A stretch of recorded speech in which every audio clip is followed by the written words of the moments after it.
पाकिस्तान उन ममालिक में शामिल है जिन्हें 21वीं सदी में गैर मामूली मुआशी, फिक्री और तहजीबी उरूज की हकीकी सलाहियत हासिल है। इसकी नौजवान आबादी, स्ट्रेटेजिक महल वकू, एटमी सलाहियत और नजरियाती असास इसे महज एक कौमी रियासत नहीं बल्कि एक वसीतर आलमी किरदार के लिए मौजू बनाती है। आलमी तज्जियात ये वाजे करते हैं कि अगर दुरुस्त सिमत, शफाफ क़यादत और खुद मुख्तार पॉलिसी इख्तियार की जाए तो पाकिस्तान मुस्तकबिल की बड़ी ताकतों में शामिल हो सकता है। तालीम और इंसानी सरमाया पाकिस्तान की सबसे बड़ी कुव्वत है।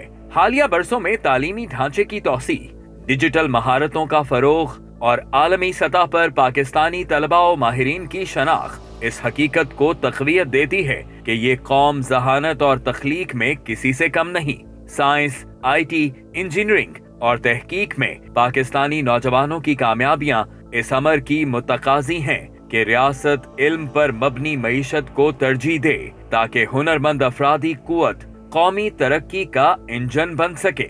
दिफाई मैदान में पाकिस्तान की खुददारी और इस्तेहकाम एक मुस्तहकम हकीकत है।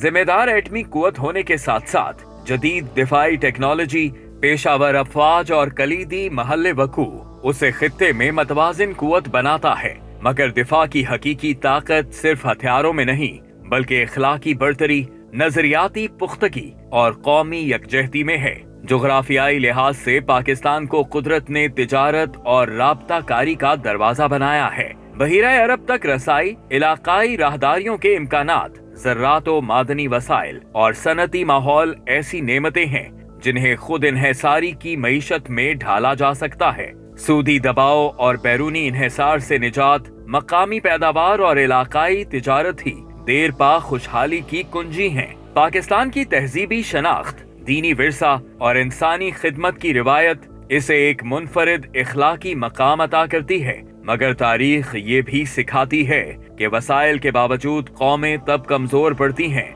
जब वो फिक्री इंतशार, कौम परस्ती और मुफाद परस्ती में बढ़ जाएं। हकीकी ताकत वहदत फिक्र और अदले इज्तमाई से जन्म लेती है। इसी तनाजुर में पाकिस्तान पर ये जिम्मेदारी आयद होती है कि वो महज कौमी तरक्की तक महदूद ना रहे बल्कि उम्मत मुस्लिमा की फिक्री और अमली यकजहती में कायदाना किरदार अदा करे। जब मुसलमान आदिलाना इस्लामी निजाम के तहत मुत्तहिद होंगे तो वसाइल बिखरने के बजाय एक मुस्बत सिमत पाएंगे। ताकत जुल्म नहीं बल्कि अदल बनेगी और क़यादत मुफाद नहीं बल्कि अमानत होगी। यही रास्ता पाकिस्तान और पूरी उम्मत को ज़वाल से निकालकर वकार, खुद मुख्तारी और आलमी क़यादत की तरफ ले जाता है और इसी मंजिल का नाम इस्लामी निज़ाम खिलाफत है।